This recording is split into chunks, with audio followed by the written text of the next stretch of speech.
Well, good afternoon again to the greater city of Raleigh, to the Triangle, to the East Coast, to the greater United States. I greet you in the wonderful name of our Lord and Savior Jesus Christ. I am elated to introduce a young man that I've known well over 20 years. Actually, I've known him since 2004. I'm going to let him tell you a little bit about himself, but dude is smooth, man. Cool. He's not only educated, he got gifts. He writes, he sings, he's an author. He is educated, not just in the word, but in the mind. He's all of that. But let me introduce you to Dr. Thomas R. Easleyt, all the way from Birmingham, Alabama. I gotta shake your hand, man. Just being in your presence is always. Oh, come on now! But I'm gonna cash app you. I'm gonna cash app you for that. I got you. I got some. So when we met, Dr. Easleyt, I thought I was still a deacon. That's how long Yes, sir. back it was. But you told me it was 2004. So I was just fresh in the ministry at that time at Papa Springs. Oh, did I mention that dude was also a deacon? Yes, But he's a minister of the gospel. He don't wear that, but he ministers the gospel from his own perspective. But from your own mouth, tell me who is I'm not going to say Dr. Thomas Easleyt, but, Sure. but who is Thomas R. Easleyt from Birmingham, Alabama? Well, I'll say this. One, he's a brother who kind of got adopted by this guy, Tracy Bell, in 04, who took him around and showed him all of the good parts, the good sides of Raleigh, which made me comfortable to get adapted here, and then to be part of a church that was the spirit of the church. So I do want to start there, but Birmingham, I'm a proud son of Alabama. PSA, and funny how that worked. PSA. I like to say I'm the son of two civil rights activists. I always like to start there because my mother and father really made a lot of sacrifices, some intentionally, some unintentionally, that even though we're in a very interesting time now, but their sacrifice contributed to where we are today. And I am the nephew of Reverend Dr. James Orange, who was the first field lieutenant appointed by Dr. King in the civil rights movement in Birmingham, Alabama. That's a very funny story. But I like to say this: I love education. Like my sister, love her. That's my heart. She is like my father. She's an engineer, so she is smarter than me. Okay. And my mother is smarter than me too. But I'm like my mother because I became an educator. I love watching how she cared for young people, especially those who were struggling, because you didn't know they were struggling the way she treated them. You didn't know. Which, that's how my grandmother raised us. You didn't know we were struggling the way that, love was in the house. So I say I'm a Southerner. Okay. I'm a follower of Christ. Okay, I need people to really understand that. I'm a formerly heavy. Remember, I used to weigh over 300 pounds. When we met, I was at least 25 pounds heavier. I still think you were lying there. I don't see it. I'll show. I'll show. You know what? I'll show you pictures. I'll show you pictures of, especially my graduation pictures. You'll see my face and you'll see my hair. You were over 300 pounds. Over 307. Excuse me. 307 was my heaviest. 307. When's the last time you partook of meat? When's the last time you've eaten meat? Because when I met you, you shared with me that you were you a vegan, or were you? Yes, sir. That you was a vegan, and that's why we went out to the farmer's market. That's right. You got some eggplants and some other stuff. But when's the last time you ate meat? 26 years ago. 26 years. 26 years. And I know we're not here for that, but how large of a part did that play to you losing over 100 pounds? Oh, Pastor, it played. There are other factors, but that was a main factor because I still love to eat. But I like to eat to live now. Come on. But the reason why I'm cutting it out, and I'm not advocating for people to go and be I do think people should be plant-based. I won't say be vegetarian, even though I still am, but definitely plant-based. Let's eat not just the animals that God gave us, but really the fruits and vegetables, that God has given us. The answer is yes, it changed. One of the things that changed is that it helped me get my eating under control. Because, look, I grew up on fried chicken, okay? I grew up on pork chops. Ribs, what? Huh? Hamburger? Bigger than my mouth, but how did it fit in there? It did. Wow. So I grew up on that, right? And so food, and I'm not talking about meat, I'm just talking about foods in particular that are not good, you'll keep eating them because your body's not full. That's what I mean when I say changing it. It helped me to get my appetite better under control and to realize what I was putting in my body. But I don't think that it's unhealthy to eat meat. Yeah. It helped me, to get my habits a little bit more in order to deal with other things that will come because of diet. When you was mentioning those things, the fried chicken, the ribs, the hamburgers and all of that, what I was hearing was discipline. Because you live, the Dr. Thomas that I know, Yes, sir. you live a disciplined life. And your life had to be disciplined. For you being a black man raised in the South, you ain't eating no fried chicken, no ribs. Are you sure? Man, I'm about to pull your black card. Well, I'm thankful for community. Okay, and I know you're here to talk to me. It's hard not to big you up though, okay, because of how you treated me, how you treat other people, and how you still do it. Like you took me to the market, you introduced me to a lot of healthy things that I do. So I don't know if you remember last time we were at your house and you were giving me veggies out your garden, and I'm like, but you see, this is how it started. You were showing, so I just want to thank you for that too, because I learned from other people. Okay. So even though, some can say I know a lot, but I'm a better learner than I am a knowledge giver. Yeah. Because I love to observe and then take. And then the other thing is, the reason why I'm also kind of harping on what you're showing me is it's best to eat when things are in season and eat where you live, eat what's there. So that's what you actually brought me to. You took me to places that have foods that are in season now, and that changed how I eat. Okay, well, thank you for reminding me. Along with that word discipline, I'm not just relaying it to the food, but I think when I met you, you were 25, maybe 26. That's exactly what I was, 25. You were a professor at NC State? I had just become more like I'm going to say a lower level administrator. Yeah. And then I became, I guess. That was awesome. So you had to have disciplined yourself to get there, and went on to be a professor at Yale, I believe. Yes, sir. Yes, sir. And so I'm just hearing that you obviously live a disciplined life. I think you was teaching some exercise classes over at the Y. I sure was. And so all of this takes discipline. Yes, sir. How do you, give me a nugget, we're going to talk about up, down in a moment, but how do you live such a disciplined life, Dr. Thomas? I actually think it starts, for you to ask me that question, Okay. The idea just came now. It actually starts with my grandfather. Every meal after he ate, he would always go walk at least a mile or two. Took his stick. He passed at 88, so I always miss him, but lived a pretty full life, He'd take his stick and he'd just go walking.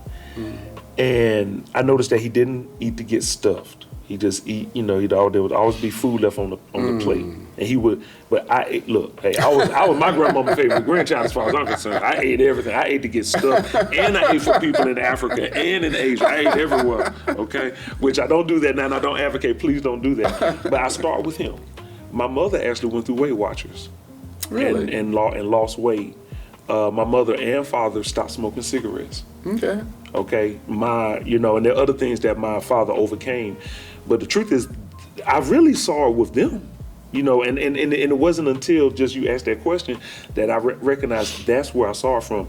Then, I have to admit, once I got rooted in the Bible, that convicted me a whole lot to, it wasn't about food, because as you know, I know it's way deeper than that, right? But it was about my attitude and how I felt about myself. And I noticed the better I felt about myself, the easier it was to do things that kind of seemed like like growing up a Southerner eating meat. Okay, now how do you do the opposite? A lot of something has to change in my mind too. And I think it had a lot to do with my worth and how I saw myself and seeing myself in the kingdom of God and knowing that Jesus made me not just, not just beautifully, but wondrously made. But see, I never felt beautiful for a long time in life. You just, oh my God, I know we're not here for this, but you just open up a whole nother can. I just want to just touch on it for a moment. And so the truth of the matter, you said it, but I want to say it like this. A lot of us don't think a lot of ourselves. A lot of us don't even like what we see in the mirror. And therefore, we don't properly care for ourselves the way we should. And watch this, Thomas. I heard it through you just speaking to me. You was talking about how God think about us and how he so marvelously and wonderfully made us. If we could see us through his eyes, we would treat each other differently. And ourselves, including ourselves. Yeah. And we will begin to probably discipline ourselves. So he will have to discipline us. Oh, man. Because it is in you discipline yourself. The Bible says it in a different way. Humble yourself. Yes, sir. Under the mighty hand of God. Yes. You know. So he won't have to humble you. So don't want that. So that's huge. I'm hearing that there is such value when we begin to see ourselves in the light of the way that he made us. That's why I wrote the book. I'm not trying to push it, but The Remarkable You, because people don't know that if he put us here, we're remarkable. But we don't. A lot of us don't know that yet. And I saw you point to your mind. It starts here because as a man thinketh. So is he. And I know. I mean, because when you said discipline yourself, that just it hit, as come on, I know you know this better than me. Who said it? To encourage yourself. Was it David? That I have to, he had to encourage himself to go after the stuff that was taken from him. But I hadn't thought about that. The whole disciplining. Excuse me, I'm saying that right. Disciplining yourself.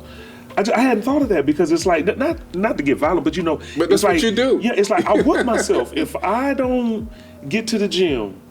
If I don't, but I want to start. No, for real. And I'm not saying it just because I'm sitting in front of you, because I do. If I don't start with prayer and stretching, like that's what I have to do. I have to pray, then stretch. My day is off. Not exercise, pray and stretch. Like get comfortable in my body. The working out. The reason I say that's because now I'm trying to treat my body better. As I get older, is I loved insanity. I used to teach that. I'm not gonna be doing that. Well, I could, but I don't want to be doing that at 70. And I'm learning that treating the future me better is very important. So I used to work out like it was insane, and that's not to make fun of the word, just to say it was. I mean, that was the name of the workout. I could work out for 2 hours a day. Now, 30, 45 minutes, but it's because I'm spending more time with the other stuff. And it really is making a difference to to sit quietly, to check in with brothers who I think and know more than me, because you got to surround yourself with people who can pour into you too. Yeah. And so that also that's why I call you. Well, that's why you see I call you. That's why I called you. Yeah. Yes. Yeah. Iron sharpens iron. So I don't have to ask you this because I already know that your mother and your father helped shape you. Yes. You told me also about your grandmother and your grandfather. They helped shape you. Pastor Brooks helped shape us. Yes. Yes. And your sister, and I met all of them. I had the privilege and honor to meet your parents and your sister as well. Is there anyone else that you would put in there, along with our friend, Deacon Levi Bird? Oh, man. That played a part in shaping you to become, who you are now. Yeah, well, I would say my crew, my close friends, everybody from Joe T, the producer, Michelle. Now that's the Easleyt. Is that the Easleyt branch? Because we haven't even gotten there. That's the Easleyt. Y'all, dude got a band too. I'm telling you, dude, just do it. He has a band, the Easleyt branch. You got it.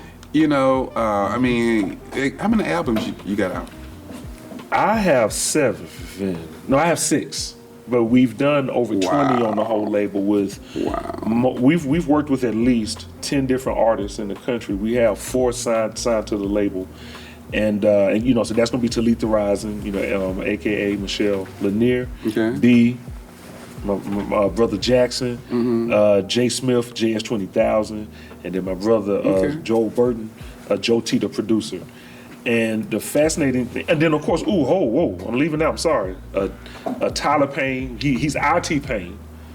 DJ Green, also known as DJ Green. That's our DJ Green. Greg Elkins, who's really kind of like the birth of a lot of this, because everything started with him. As far as like going to to his studio, and then of course my brother Derek, who now lives in Tennessee. I'm naming all of them, and there are others that I could mention. Yeah. You know, who I love and they're great. You know, Yeah. like Mitch Durrell, who's a Christian rapper. You know, Okay. Io the Philosopher.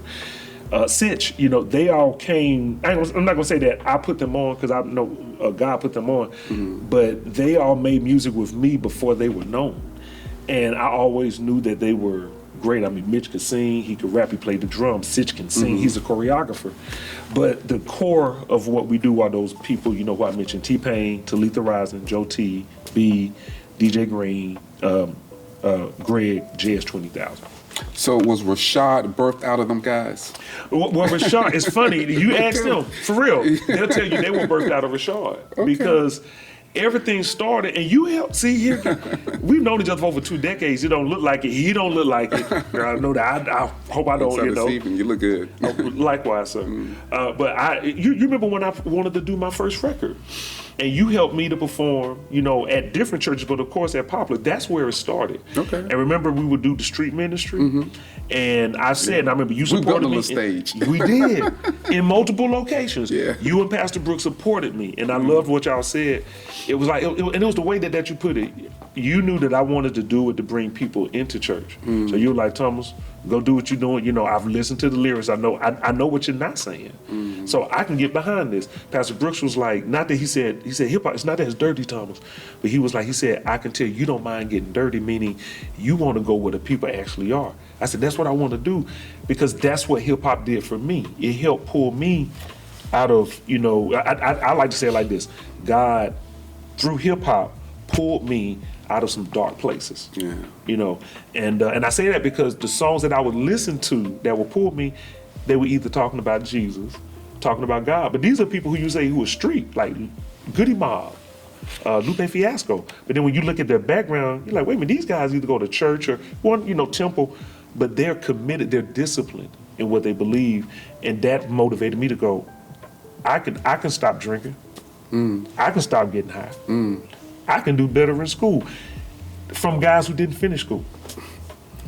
See, Dr. Easleyt, you're not going to let me get to the interview because every time bad, you I'm say sorry. something, you open up another can. I apologize. This is why Life Tours has been birthed.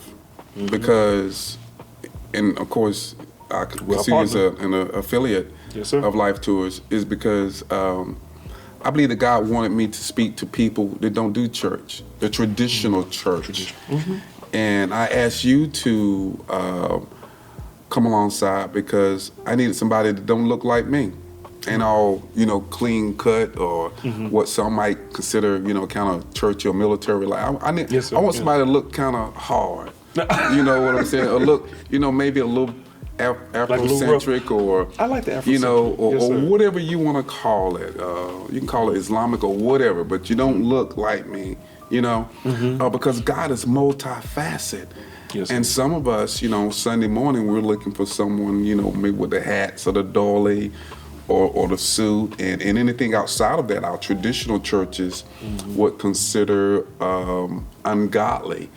But I think that the God that we serve is so much larger than our perspective. So Wow. I'm gonna leave Yes, you sir. alone, man. I'm gonna No, try to please get don't. because we talked just recently last week, and you was telling me about this up down, Yes, and my antennas went up, and I said we got to put this out there. Yes, sir. Tell me about this up down series. What's going on with it? Well, one, I want to always give praise to God because God put it in my spirit, okay? Okay. But two sisters kind of gave me a little kick in the behind, my accountant and mentor. But they said, you need to put something together from things that you already know, you know, and like you need to do a workshop. You need to, you know, talk about things that, you know, like being an outdoors guy, like a forester. You need to put something together. Being a person who was a former professor and who's done all these other things, you need to put something together. And so I'm, for real, I was getting ready to go to the gym. I was driving, and I promise, I heard it clear as day, come up. And then as I was approaching, and I wasn't listening to any music because I don't really listen to music in my car anymore. J. Cole kind of came to mind. J. Cole's probably like the besides Rhapsody, you know, Knife Wonder, but like the biggest, I would say, you know, MC, a rapper out of North Carolina. Okay. From Fayetteville. When he came out, his mixtape was called The Warm Up. His last album he just released 2 months ago was called The Fall Off. So because he's leaving the game, if you will. And I thought, the come up, to come down. And then it's like when I accepted to come, like, yes, I got to come up, everything else came. For real. And right before Bible study, because I went to hear Reverend Peebles speak that night, 90 minutes before, I was sitting at the computer putting the whole thing together. Like, it came out. Just fell. And that's why I know God gave it to me, because I didn't come up with it. I couldn't have put it together like that. So what it really is, or what the up down is, we all have, so think about it more so like phases. And phases going into a job, or going into an experience, going into a role as a person who's been a pastor, you know, in multiple forms, you know, that's the come up. What happens when you're on the way up? You're excited. Not really a lot of baggage, because you haven't been anywhere long enough to cause a problem. You know, maybe you don't have a lot of debt. You haven't been there yet, whether we're talking emotional or financial. Yeah. But the come up is it's exciting. You're nervous, but you're encouraged. You're motivated because you don't necessarily know what to expect. And what I want to help people with is, when you're on the come up, you still need to put boundaries around yourself and manage yourself. It's just like when things are going great. As we said, stay humble. Don't get the big head. What I like to say is, don't get so comfortable. Okay. Keep everything in front of you. And then what I do in the come up is, as I said, phases. I walk people through, this is how you show up daily. This is how you come up, meaning enter. This is how you go up, get promotions. But the daily part is for the whole time that you're there, because you have to show up. The come down, okay, is when you're exiting, all right? And how you exit is very important. And I'm fortunate that I can say I haven't, thank goodness, thank God, have not been fired from a job or released from one, you know, and I'm not shaming people who have, but what I'm saying is that every job that I've had, I've been the inaugural. So that means I've been the first and the only one to have done it. So all the mistakes got made with me. I was the youngest. I was usually the only one who looked like me. Okay. So when you put all that together, and I've been working for 30 plus years of my life. It may not look like it, but I have been.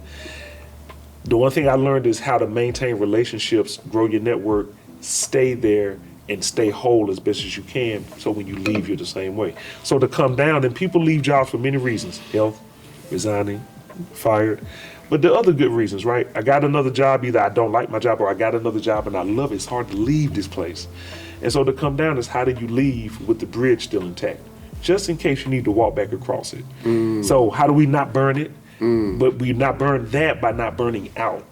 How do we manage conflicts with others? First, we got to deal with the conflicts within ourselves, because that's really what's going on. These ideas that are trying to rise, we dealing with a lot of conflict in ourselves. And I do believe that you attract it, like things that are coming at you, I think that you can kind of attract it. But that's how powerful God made us, that we can bring things into our sphere. So it's to help people enter smoothly, stay smoothly as best as you can, go out smoothly. So to come down, you either go down, there's a showdown, or you want to come down. And I would say you want to come down, which means that I'm more in control, I'm more calm, and I also either know what's coming next, or at least I know how I'm going to exit. And that's what it is. You know what excited me so much about this, Dr. Thomas, was as we talked last week. Yes, sir. And whether you're a Christian or whether you're just a citizen or a person who's trying to be morally right, there's a way that we should go into everything. Always. This is not just about going into a job, but you told me also a relationship. There's a certain way that, you know, I'm thinking now, you know, when you're about to fly, you know, there's a certain way they have you board. That's There's a decent and orderly way. That's you know, right. whether it's by plane or train or whatever. There's just a particular way we should go into anything. You know, if we're gonna represent who we say we are, and especially a job, especially a relationship. So this Up Down series will help us get more understanding and probably show us how to be mindful and consider our ways before we go into anything. And I'm thinking even a business, you know, or partnership, you know, I'm thinking of all that we have to go through before surgery. Oh, it's You know, applicable there. I mean, it goes on and on and on and on. And then on the flip side of that, Yes, sir. I like the way you said it. You know, be careful about when you're exiting this thing on your way out. On your way out. There's a certain way to leave a job, to leave a relationship, Wow. to leave a business, and we could go on and on and on and on. leave this world. And because you may need, as you said, that bridge again. Yes. You know, that individual again. You know, there's just a particular way. You know, and I'm thinking now, it just popped in my mind. If you're just sick and done with a particular business that you've been, let's say it's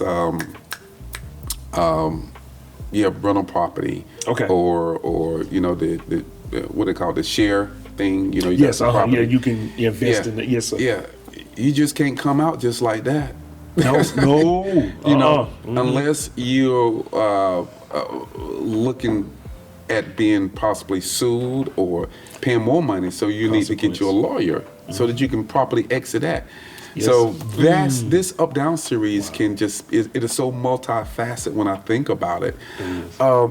In 5 years, what impact would you like this Up Down series to make on the lives of those that will properly take advantage of it? I hope in 5 years, so that'll be 2031, right? So I'll be 50s then, you know. So which is good because I feel better as I keep aging. I feel like I'm getting better. Yeah. But what I would like for it to be is an official framework that people can adopt and share with other people. And even though we can talk about resources, that's not really what this is about. I'm really about thinking how to help people be their full selves. And when I say full self, like as you mentioned, and I appreciate the props, you know, talking about like as I am a musician, you know, I am an MC, I play instruments. But when I'm at work, you know, I may not be talking about that. But see, that doesn't mean that I'm not full. And I don't mean full of myself like ego. It just means that may not be the place for it. See, so I understand that there's a workplace culture, then there's a brotherhood friendship culture, there's a Christian, and I'm gonna say something maybe be different or maybe be the same, church culture. So so I want to help people learn how to navigate those cultures because I think that you do belong there. You know, you were placed there. There, you know, maybe whether it's a calling, whether it's a passion, or whether you're trying to make ends meet, but you were placed there. So how do we honor that? By helping you honor yourself. And that's really, you know, what it is. So that's what I want people to see in 5 years and to see that they can create their own. Because the other thing about the Up Down that I want people to also really get, and this is really where the core of it came from. When you're up, life moves like this. So when you're up, you gotta understand that there's gonna come a time when you're gonna be here. And when you're here, you have to remember that there's a time when you're gonna be up. Paul said it great, abound, abased. He was content in either place. Yes. I just made that rhyme. That was unintentional. But you see, and that's really what the Up Down is about. Yeah. When you're up, how do you keep that boundary around yourself so that you can, I like to say it like this, represent who put you there. That's good. While you're there, how do you attract people to you? And that's the reason why it wasn't a flex like I've never been, it was to say that's how I got killed. But you know, God has different plans for different people, so that's why it's not a flex. You know, God works out in different ways.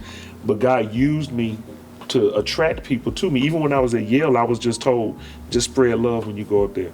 I thought that was simple till I got there. Okay. And God is love. Yeah. So that's why I'd like to see the framework that people use, that people can discipline themselves, take it, and that they can share with other people. And I hope that workplaces will look at it and go, here's how we keep you. But then if there are people who want to leave or have to leave, we can help you do it smoothly. Okay. So when can we look for the Up Down series to be published? How? I mean, I know it's going to be taught. I know you're going to be teaching some of it, you know, in the meanwhile. But tell us, how do we contact Dr. Thomas Easleyt if we want for this to come to our ministry, if we want this to come to our workplace, if we want this to come into our marriage, Yes. or whatever, you know, the venue is that you need to know how to be abased or bound. Yes. And I think what Paul was saying, whether I got it or not, I know how to behave. Am I preaching good? You are preaching well. Yes, Paul sir. says, regardless of the what's going on in my life, I know where my help comes from. I know how to find peace. And I think that this Up-Down series is going to teach us, this takes us back to the word discipline. Yes. Because Yes, it's discipline that got you your doctorate degree. You became a professor. It's the discipline where you've authored a book, became a writer, musical writer and producer and all of this. It's all of that. So in the meanwhile, how do we contact Dr. Thomas Easleyt concerning getting this information on the Up-Down series? Well, I want to just give a quick description of it. So the email you can reach me at is TREasley, EASLEY, at Mind Heart for Diversity. Mind Heart for Diversity. This is the title of my book as well. And that was the name of the first business. The reason why I'm kind of bookmarking that a little bit is because it's changing to Mind Heart Strategies. So the website has been updated, but we're slowly rebranding and bringing things over. But for the work that we're talking about and even this, email me there. If they're interested in other things like art, content creation, which we do, and I always let people know that we do it in an educative way. And we also do it in a positive way. We don't like curse on stuff. We don't demean other communities. It's really about love. Right. Email us at info@easleybranch, EASLEY.com. So Okay. content, the branch, but if you want the Up-Down series, this kind of stuff and the stuff that we talk about as far as on the professional development, workforce development, reach out to Mind Heart for Diversity, which is going to soon be Mind Heart Strategies. Okay. Is there a phone number you want to share at this time? Yes, 919-521-8506. And the workshop will be available for people to be able to download and sign up to take in 2 weeks. And they'll be able to either do it on our website or through LinkedIn, because we're looking at doing some lives where we can walk people through, through the process and then share the slideshows with them. Because it comes with, it's not just a slideshow, there are assessments for you to take that help you with, I'll give you an example. We want people to know the organization when you go in too. So we also people ask, how did you get hired? How did you get here? What do you know about the organization? It's one of the key things people miss is that they go in enjoying the job, but do you know the organization? Not knowing what they're getting into. That's it. Do you know the history? Do you know how they? You talking about the organization, or you talking about marriages right now? Well, technically, either way, because it's some about of us, relationship. many of us, is not only in jobs. I heard you say when you started at Yale, you thought you knew what you didn't know, and some of us go into relationships that we think we know them. And down the road, That's true. Oh, okay, you changed. But no, they didn't change. They're just giving revelation to who they really are. That's it. That's why you need to learn as best as you can. Yeah. The organization going in, on the relational level, there's definitely some things, but I like to say on the professional level, learn the institutional history. Learn just how we started. How long have we known each other? Yeah. See, so you can't walk up to me and tell me that Pastor Bell says something. I'm I've known him for too long. First thing I'm gonna say is, what did you do? Okay. Well, I said, because I know him. I got a relationship, with him. Yeah. And if he did it, maybe you deserved it, But what I'm saying is that learn the organization and then learn how you fit in there. See if you align. If you don't align, let's have a conversation. That's what those assessments are for, to help us help you. Okay, so there you have it. Raleigh, North Carolina, Triangle, the East Coast. Look, dude will fly out to California. I mean, he even is doing things throughout the country, going to do the craft that he does. You have the information, how to contact him, whether you're going in or coming out. There's a particular way to enter and to exit if you're a child of God. Even if you consider yourself to be a moral person or just a good person, there's a proper way to go in and to come out of everything. Contact Dr. Thomas Rashad Easley, and he'll help you get there. Thomas, can I pray for you before we go, man? Please. Yes, sir. God, I thank you for my brother, my friend, my comrade, one that I've known for decades, and he's never changed. He's evolved, he's developed, he's matured. He's continued to discipline himself, and now we're so grateful that you sent this young kid from Birmingham, Alabama, all the way to Raleigh, North Carolina, to be a blessing to this community, God. Bless his endeavors, bless his life, his finances, his body, his health, oh God. Keep his mind strong. And I pray that you will continue to get all of the glory and the honor out of his life. In Jesus' name, amen. Amen.